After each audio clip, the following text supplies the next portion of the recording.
Hi guys, welcome back to my YouTube channel. My name is Rosie and this is my husband Jeremy. Hi.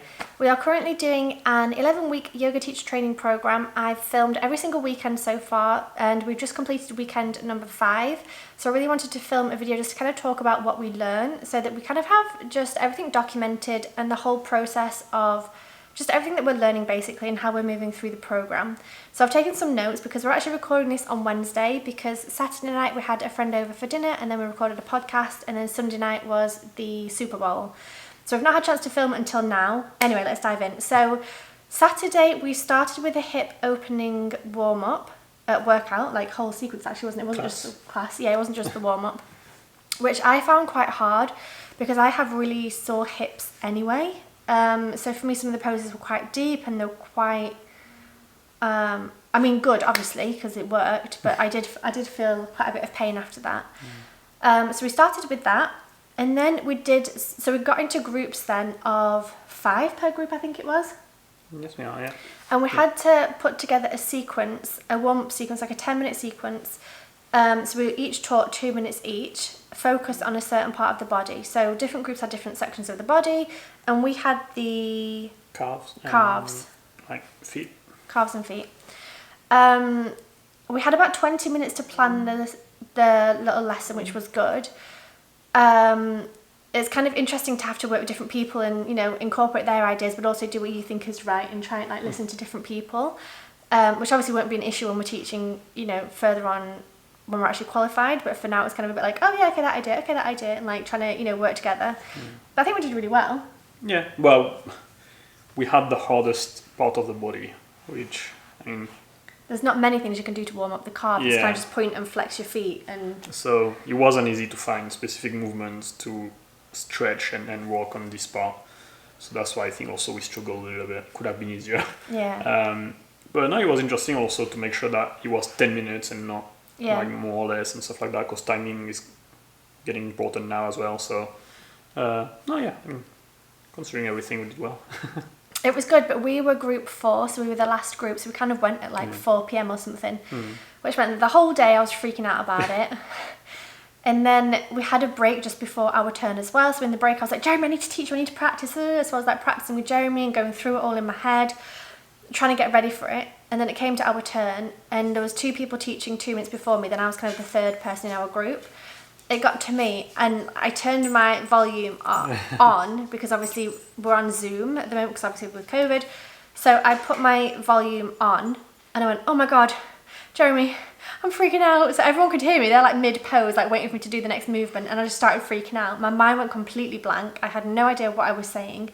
I had it written in front of me and even still I was looking at it I don't know what that means. I don't know what I'm doing. I don't know what I'm doing. I'd literally just practiced 2 minutes beforehand. I'd helped plan the routine and still my mind went completely blank. I had no idea what I was doing and what was going on. I just looked at Jeremy and he's like, point your legs. I was like, okay, so, It was fine. It was fine, but I had to so when I was freaking out, I kind of went, and then somebody, I can't remember who it was because I was mid-panic, someone was like this. I don't think, did you see that? No. I think it might have been Claudia, but I'm not sure. Somebody did like this, and I saw Adrian give me you've got this kind of look. So I took a deep breath, still didn't know what I was doing, still looked at Jeremy Jeremy, help me. And he was like, okay, do this. And then I managed all right. I think once I'd started, I was then okay. Yeah. But it just freaked me out a little bit, teaching 20-something people. I'm not good. I'm not good at talking in front of groups. Jeremy's absolutely fine; it doesn't bother you at all. Whereas it's something I really don't enjoy. So I need to get over that a little bit. Just imagine it's like YouTube. I know, but it's not. Just imagine. But it's not. So that I freaked out a lot, and I almost started crying, and I kind of panicked, and my hands were sweaty. It was 5 seconds, guys. But when you're panicking, yeah, it feels I know, longer. but just to put things in perspective. It felt like 2 minutes of me sat there being the whole thing was just 5 seconds. Yeah. You were good. You did good. And you did well. I think we all did well. It was just, I just freaked out. And then for the rest of the afternoon, we talked about designing sequences. So in terms of how you have a 10-minute warm-up, which is what we were practicing. So how can we do a warm-up that warms up every part of the body, but somehow, make it a little bit specific to one part of the body. So because we were doing legs and feet, we also had to warm up the arms and wrists and shoulders and everything else. So it's not just a warm up just based on that. So we talked about sequencing in terms of having the warm up and how long that should be, and then having the flows, and then having the cool down at the end. And it was interesting to talk about having the peak of the class as well. So some classes kind of go, start off pretty quickly, go up and then come down pretty quickly as well. Some classes are more of like an archway, so it kind of just gradually builds up and then gradually comes down. Some classes go up and down throughout the whole class, because it's kind of like, doing press-ups and sit-ups, and then you might lay down for a minute, then up and down, up and down. So it's interesting talking about the different... Some classes are like that. Oh, that's going to be my classes, I think. He said, like, have you ever had a yoga class where you're doing this, that, and everything, it doesn't make any sense? And everyone was like, yeah. And he's like, okay, this class is like this, like a big squiggle. But I think mine are going to be nice arches. Like, I don't want particularly, like... It's interesting, though, because I want some sort of movement and people to be working out. There's a dog, sorry, looking after it at the minute. I do want people to work out and feel like they've worked out an exercise, but at the same time, I don't want people to literally be in pain. Because I remember I used to do some yoga classes and I couldn't walk for 3 days because it was just so much, like, on my hips and everything. Yeah. Well, you need to find the right balance. Yeah, but, I'm saying as well, you also don't want it to be boring. Most people don't have a hips issue, so yeah. It's not, it's about them. He also said as well, you don't want it to be boring, yeah. where it's just like flat and nothing happening. So, yeah, it was interesting. And we also talked about cueing as well quite a bit, and economy of words. Yeah, and just saying what needs to be said rather than, and then you can, and... Yeah, he's getting picky about, like, you said 5 times, or you said you're going to 3 times, and you said that. Okay. Yeah. So it's good to learn all of these things, but I think that on the spot, like, as much as you know the information, sometimes your brain just takes over and you just talk and you just say things without it's not natural. Yeah, so we're going to have to really kind of spend more time thinking about what we're actually saying, I guess. So that was Saturday, which was a good day, wasn't it? Mm-hmm. Yeah. It's interesting because Saturdays are always a little bit like more physically challenging, like a lot more practicing and a lot more classes and things, and then Sundays is a lot more chill, which I think works quite well. Yeah, it's a nice balance, Yeah, we could not do like 2 days like the Saturdays. It's just exhausting. Okay, the dog's drinking 1 minute. And then on the Sunday, we started the class with somebody talking to us about yoga, and in terms of if you have a student who already practices yoga and they want to carry on during pregnancy, what should you do? And the kind of the main takeaways was, don't really let them practice in the first trimester, because obviously miscarriages are very frequent and you don't want the person questioning was it their fault for doing yoga, or even questioning you if you did something wrong during the yoga class. So kind of just to, if somebody says they're pregnant, try and persuade them not to do any yoga for the first 12 weeks at least. And then she was kind of talking about, in terms of talking to students, never mention the size of the bump. It was interesting, one of the people on the program is non-binary. So they said, like the teacher kept saying, pregnant women, pregnant women, pregnant women. And then this non-binary person said, could we just say pregnant people? Because sometimes people can be pregnant and not identify as a female. So that was really interesting. Yeah, I really like this section actually, which I didn't expect, but actually I took a whole page of notes. And it was also interesting in terms of how to adjust poses for pregnant people based on the size and everything. So like the different adjustment that you could be doing and should consider, so you're not putting you or the baby at risks, and also you don't lose your balance and stuff like that. No, it was actually way more interesting than I thought it would be on the paper. It was really useful. I'm actually curious, because that was just like how to adjust a normal class if there is someone pregnant. It wasn't about teaching yoga. Pregnancy yoga, which that's something we're gonna have later. So that was just you teaching a class and someone is pregnant. Because you're saying as well, you would never teach some of these, like high lunge for example, you probably wouldn't teach that to somebody who's new to yoga because they might not have the balance and might fall over or whatever. So like, this is for people who already practice yoga who want to continue during their pregnancy, and kind of adjusting poses. So if you do high lunge, you might just want to have your legs a little bit spaced apart, a little bit more. Or if you're doing child's pose, maybe you don't lay all the way down. Maybe you lay like this with your hands on your head. Or so you it's interesting. You never twist. Another thing I remember, do not twist. Because there's not really enough space in there. Yeah, I revolved, twist, and poses and stuff like that. Yeah, it was really interesting. Learned quite a lot, and also all the discussion on the side about don't talk about the baby, talk about the bum. Never say to a woman, "Oh, are you pregnant?" No. Never ask somebody if they're pregnant. I mean, I know women know that, but men don't know that. She had a few things like that.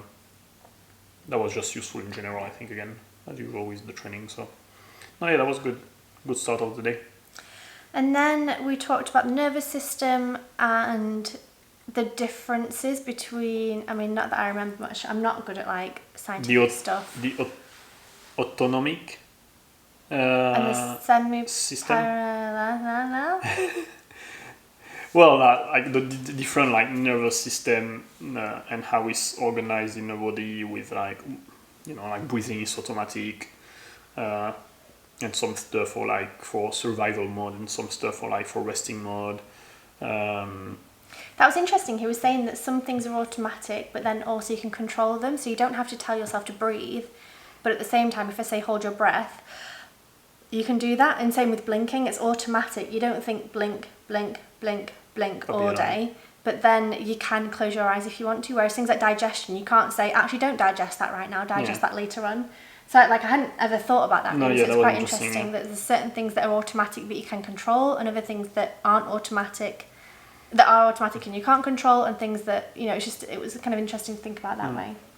And that was eventually going to talk about breathing techniques. So he introduced us to the pranayama, and we had 4 breathing techniques. 2 about energizing the body, 1 about neutralizing the body and the energy, and 1 about calming down the body. That was interesting. I enjoyed this part. Yeah. Practicing them and learning about it. Yeah, it's interesting about what he was saying also about how emotions and breathing are really connected.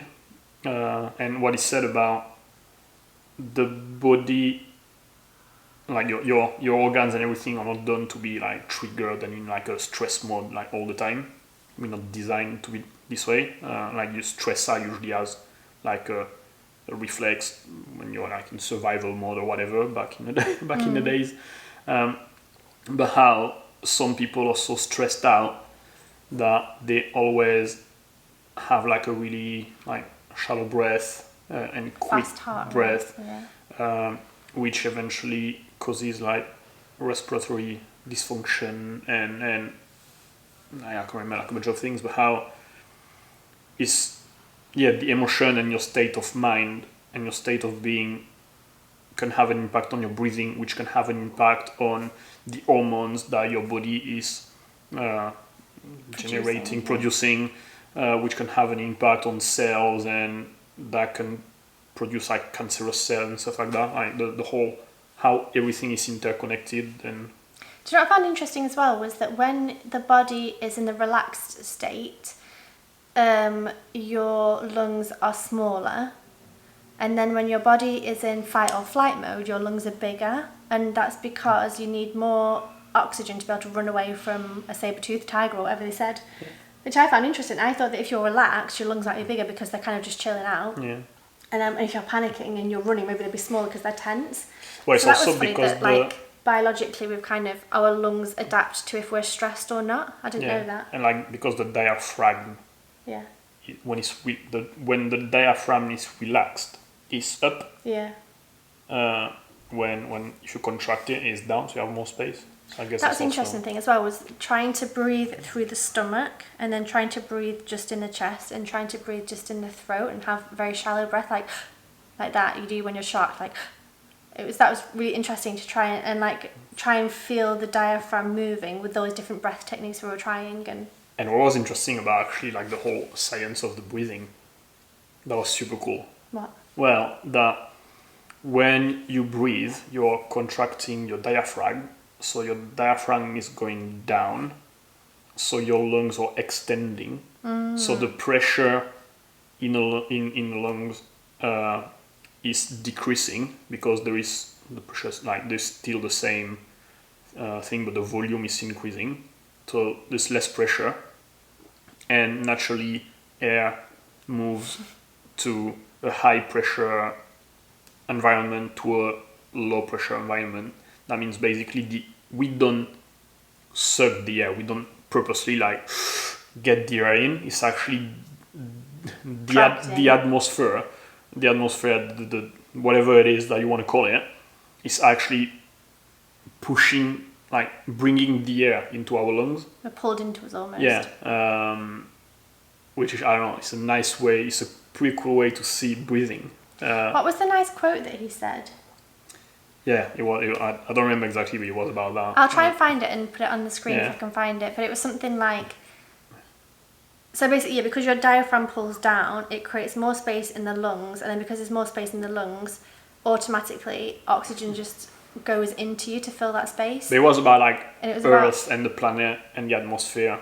How the atmosphere is like feeding us with air and oxygen. I'll find the so quote we don't take it. It's like given to us by the thing. That was quite an interesting fact. And then in the afternoon, we started with some neck. Your favorite part of me.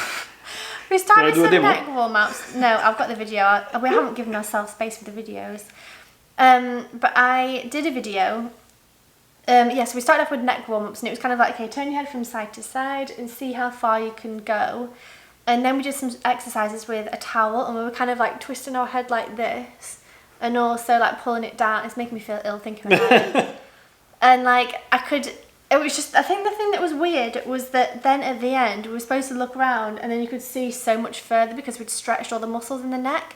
And I think doing things that I never stretched my neck muscles, it just felt so weird. Like it just grossed me out. Like it was insane how far I could go after that. But I had to keep laying down because I thought I was going to pass out. Yeah, that's funny.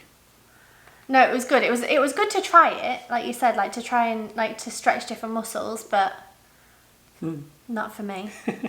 And then we talked a bit more about sequencing, and again about kind of just making everything fit together, I guess. And we went through like the manual and a few bullet points about like when you do a back bend, you don't want to do this kind of pose after, like you want to go back to a neutral spine every time, and like a few little tricks like here and there, so you is safe and the class is like makes more sense in a way. Yeah.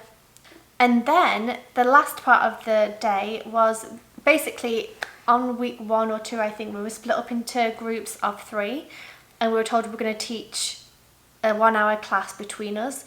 So this weekend, it was the first weekend, like the first group's class, and they did a phenomenal job. So they did like 20 minutes each. Got 3 people, and they split up in 20 minutes each. But we have to be careful about the timing and about the class making sense and incorporating like everything we've been taught and cueing properly. You can't practice at the same time. You have to just speak. You can't do the movement at the same time, which is hard because it's way easier to cue someone when you can move. Physically do it and feel what you're feeling. Can you say like move your right arm and stuff like that?